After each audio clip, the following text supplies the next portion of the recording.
uwo munsi rero papa yamenye yuko nagiye gusengera aho hantu biramurakaza biramubabaza icyo gihe barankubise muri iryo joro barankubita kugeza igihe nabaye nk'ukuwe mu mubiri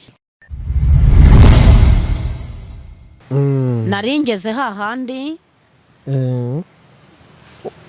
wa mugabo yandirimbiye indirimbo akaririmba ari umwe amajwi agasohoka ari menshi kandi yagera mu matwi yanjye nkumva ni indimi ntabasha gusobanukirwa ariko umutima ukayakira nk'ikinyarwanda niho naringeze amaze kwiririmba rero ahirangije yarambwiye ati igihe cyo kuguma muri iki gihugu ntago kiragera ahubwo ugiye gusubira mu isi ugenda ubabwira amagambo ngiye kugutuma afata bibiliya nabonaga ngo nyine hari bibiliya hari n'indirimbo andirimbira yasomaga mu gitabo cy'indirimbo mbona afashe na bibiliya arambwira ati ugende ubwira ab'isi bose amagambo ngiye kugutuma yanditse muri Yakobo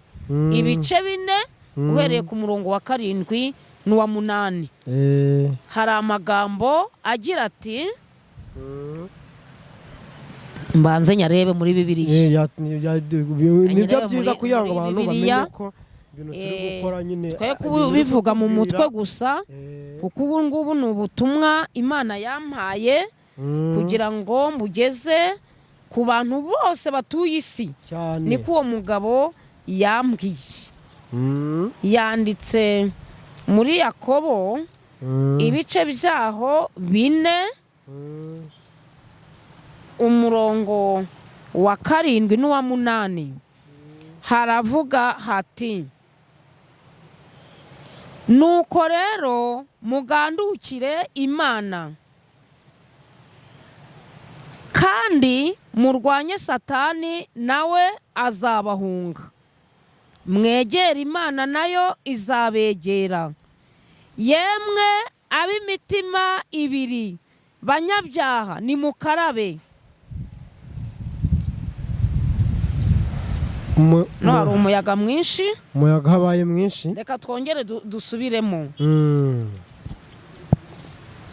nuko rero mugandukire Imana ariko murwanye Satani nawe azabahunga mwegera Imana nayo izabegera yemwe banyabyaha ni mukarabe namwe ab'imitima ibiri ni mwiyeze imitima niko ayo magambo avuga amaze rero kuyansomera ba bagabo twari turi kumwe twarakomeje twerekeza ku muryango urumva bari bamaze kumbwira bati hano kino gihugu uri buhagume ugiye kujya mu isi utwara ubutumwa noneho bakinguye umuryango birumvikana n'umwe muri bo hanyuma ndeba mu isi barambwira bati buhagaze tube turekeyeho kugenda hanyuma turahagarara barambwira ngo nitegereze nimara kwitegereza ndaza kubabwira nditegereza mbona na ahantu hatari umucyo ariko nanone hatari n'umwijima kuko nabashaga kwitegereza ibintu bihari nabonye inyamaswa nini mbona n'inyamaswa ntoya mbona ibiguruka mbona ibikururuka mbona ibikeri mbona inka mbona inzovu mbona intare mbona ingwe mbese buri bwoko bwose bw'inyamaswa bwanciye mu maso noneho mbona n'inyenyeri inyenyeri z'amoko 4 inyenyeri ya mbere zari inyenyeri nini zakura urumuri runini cyane kandi rutazima ubwoko bwa kabiri bwari inyenyeri ntoya kuri za zindi nazo zakura urumuri rutazima ubwoko bwa gatatu bwari inyenyeri zishiririye zifite ibara rijya gutukura nazo zakaga zakaga zitazima. Noneho ubwoko bwa kane zari inyenyeri z'umweru zakura urumuri rw'umweru ariko zikaka umwanya muto, undi mwanya zikazima, ukabona zirongeye ziratse, ubundi zirongeye zirazimye, nka kwa kundi biba bimeze ku matara yo ku muhanda. Hari igihe ujya kubona ukabona ari kujya amatara yo ku modoka, kwa kundi agenda yaka, ubundi akazima, ubundi akamyasa, ubundi akazima. Niko nabonye bimeze. Barambaza batese wabonye iki? Ndababwira nti rero nabonye inyamaswa nini n'intoya, nsubiramo nkuko nari maze kubivuga haruguru. Barangije rero barambwira bati, umwe muri bo aransobanurira, arambwira ati inyenyeri nini wabonye zaka zitazima ni umuntu wakiriye Yesu mu mutima we nk'umwami n'umukiza we, akamwizera kandi agakora imirimo yo gukiranuka rwose. Barambwira bati ni umukristo wo mu mutima. Barangije barambwira bati uriya muntu iriya nyenyeri hari ikintu nari nibagiweho. Barambwira bati hari ahantu wabonye inyamaswa zirimo zigenda, ni mu isi. Bati ziriya nyamaswa ubona ni abantu, na ziriya nyenyeri ni abantu. Nubwo batangiye nyine kunsobanurira. Barambwira bati rero iriya nyenyeri y'umweru yakura urumuri rutazima ni umuntu wihannye ibyaha bye, akakira Yesu nk'umwami n'umukiza mu mutima we, kandi agakora imirimo yose yo gukiranuka, akera imbuto zigumaho. Barambwira bati uriya muntu wabonye w'inyenyeri yakura urumuri rw'umweru rutoya ariko rutazima, arambwira ngo nawe ni umuntu wihannye ibyaha bye, arihana rwose, aramaramaza, noneho akora imirimo yo gukiranuka mikeya. Ni ukuvuga ngo imirimo akora ni mike yo gukiranuka, ariko nta n'ibyaha ajya akora. Ubwo si Yesu ni umubye, bambwiye ko ari umuntu. Barangije barambwira bati Yesu ni umwana w'Imana, ariko umuntu nyine ni umuntu.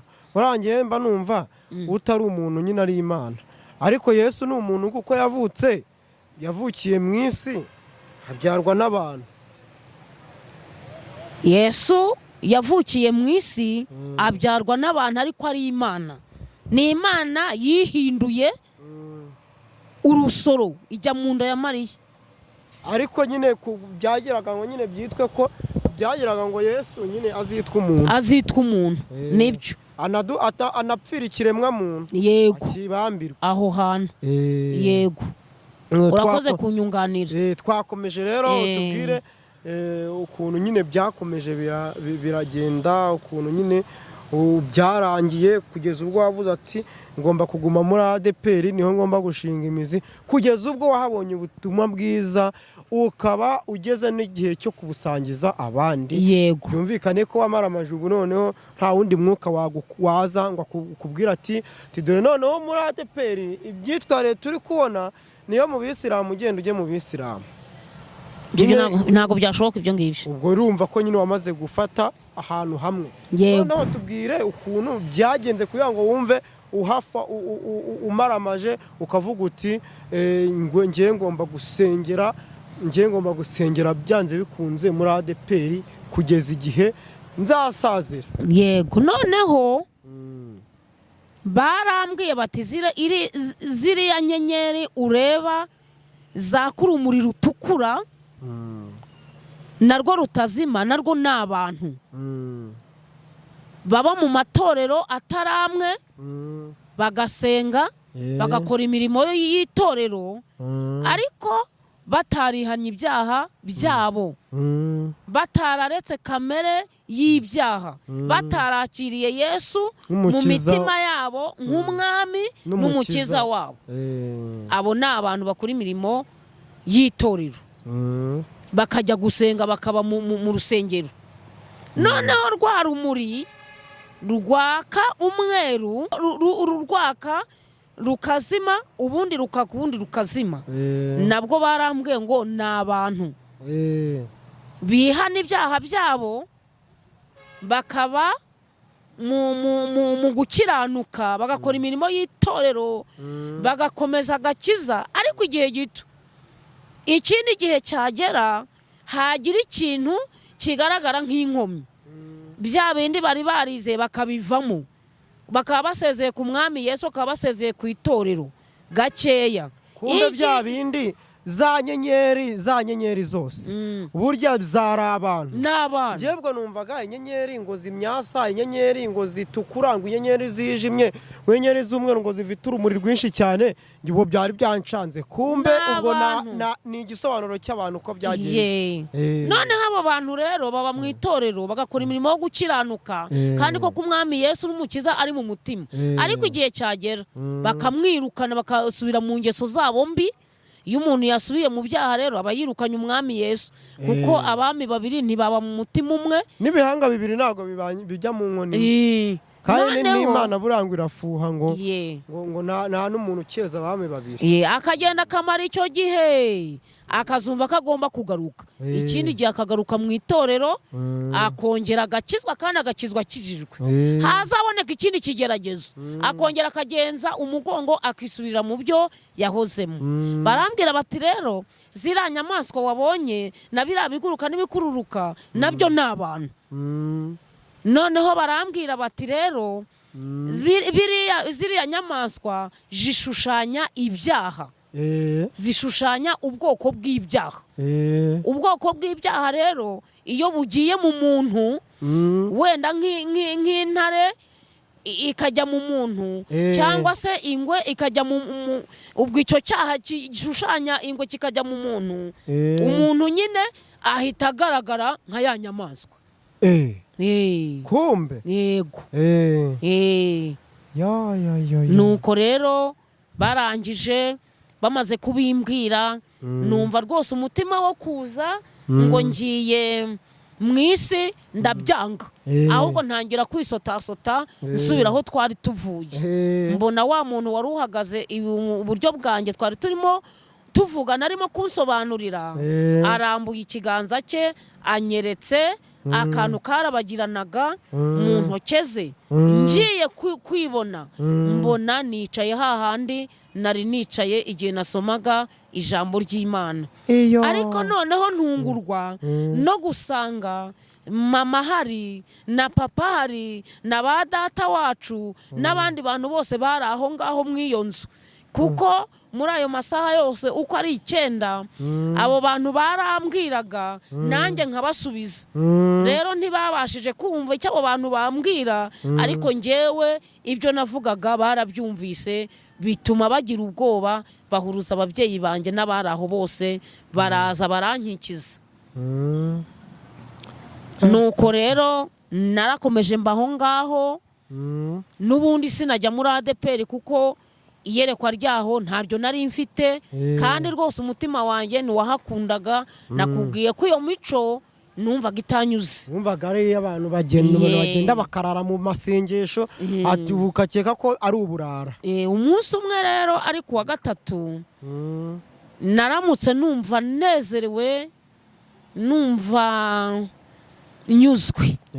Icyo gihe nari nje mu kiruhuko, nigaga mu mwaka wa mbere w'amashuri yisumbuye. Nakubwiye ko muri wa mwaka nigaga mu wa 8.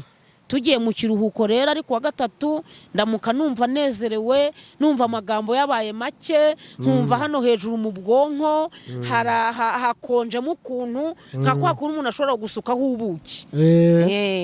Noneho nirirwa ameze gutyo, bigeze ku mugoroba nka 11, mbona abantu barakomanga, barambwira bati rero twebwe duturutse hano hakurya kuri ADPR turi abaririmbyi twagize amashengesho y'iminsi 7 kuri uyu munsi wa gatatu rero Imana yadutumye ngo nituze tukujyane ku rusengero mbanza kwanga ariko kubera ko bambwiye bati Imana yadutumye ngenda noneho ngiye kumva ukuntu Imana ivuga cyane yuko ari ubwa mbere abantu bari bavuze ngo Imana iravuga ni ubwa mbere ngewe nari mbyumvise twaragiye rero banyereka ahantu nicara urumva imico yaho sinari nyizi ndagenda nicara ahantu mu nguni amashengesho nyine barayakora uko amashengesho nyine atambuka baririmbyi bararirimba usoma ijambo ry'Imana ararisoma basenga barasenga ndaho ngaho nyine ndakurikiye cyane yuko aho ngaho iwacu mu baporo muri aba methodiste libre ntabyo nabonagayo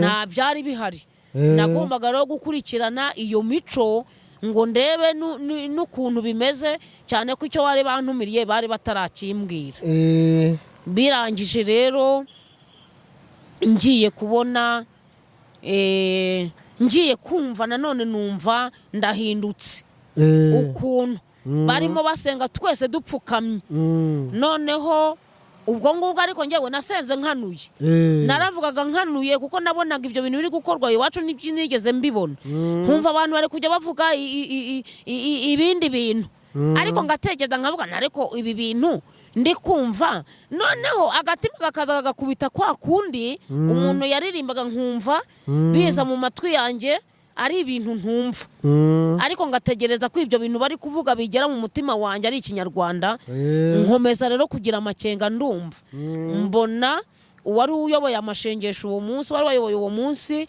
ansanze ahantu ndi arangije ankora mu mutwe amaze kunkora mu mutwe numva ibintu birahindutse muri nge numva umubiri wose mbaye ukundi kuntu noneho nanjye numva ibintu by'umuriri ibintu nkajya numva ibintu bintigisa urumva ntangira nanjye kuvuga bya bindi numvaga bavuga naza kuzasobanukirwa rero yuko ari indi mishya nyuma nabisobanukiwe nyuma za ndimi njya numva nkajya numva bakavuga ngo para salaka nari narabisomye rero cyagiye najyaga nsoma nari narasomye ahantu ngo intumwa ngo zagiye ngo mu cyumba cyo hejuru ngo zirasenga ngo maze ngo ku munsi wa 10 ngo nuko ngo zihabwa kuvuga mu ndimi nshya none se wenda icyo kibazo abantu benshi bari banagifite benshi cyane none buriya ziriya ndimi uba usanga nyine akenshi nyine ADPR nibo bakunda kuzikoresha ugasanga nyine muri nko gusenga wenda uri n'umushyitsi wagiye ahantu wajya kumva ahise avuga urundi rurimi rwose utazi utana bega hari abiba byagenze gute hariya rero ni Imana iguha kuzivuga muri icyo gihe abantu bo muri ADPR nibo batangiye kuzihabwa mbere y'abandi abo bandi nyine koko bakagenda babaseka ariko ubu ngubu abantu bizeye umwami Yesu basoma ijambo ry'Imana barasobanukirwa mu matorero hafi ya yose izo ndimi barazivuga none se burazira ndimi umuntu abazizi ntabwo umuntu abazizi igihe kiragera ukumva umwami Yesu aguhaye kuzivuga noneho wagirirwa ubuntu ugahabwa no kuzisobanura yego twagiye rero dusa n'abagana no ku musozo urabona ko amasaha yadufashe turebe ubwo nanjye nyine narahakunze aho hantu banyakiranye urugwiro amashengesho arangiye baranganiriza bambwira yuko nyine ari Imana yabatumye hanyuma kandi babwira yuko nzakomeza kujya nsengera aho ngaho rero kubera yuko nari maze kunezerwa nicyo cyatumye mpaguma uwo munsi rero papa yamenye yuko nagiye gusengera aho hantu biramurakaza biramubabaza icyo gihe barankubise muri iryo joro barankubita kugeza igihe nabaye nk'ukuwe mu mubiri kuko nyuma yo kunkubita ibindi byagiye bibaho ntabwo nabashije kubisobanukirwa vuba. Aho nzagarukira rero nsanga papa nawe yagize ubwoba kubera ibintu yari yakoze, ajya kwihisha mu buriri, ariko Imana ingirira neza. Icyo gihe barankubise imyenda inyumira ku mubiri, amaraso yagiye yicanga, mbese kugira ngo iyo myenda bayinkureho bansutseho amazi bakajya bomoraho imyenda. Nuko ubwo ngubwo banjyana ku muntu w'umupasiteri, namazeyo 3 banyomora banyondora, mbese nuko nageze mu itorero rya ADEPR. Ndashima Imana rero yuko yampaye agakiza ku buntu, nanjye ikantoranya, ikabona yuko nkwiriye gukora umurimo w'ubutumwa bwiza, yarangiza ikantuma ikanshyiriraho n'akarusho, ikabimbwirira mu gihugu cyera cyo mu ijuru.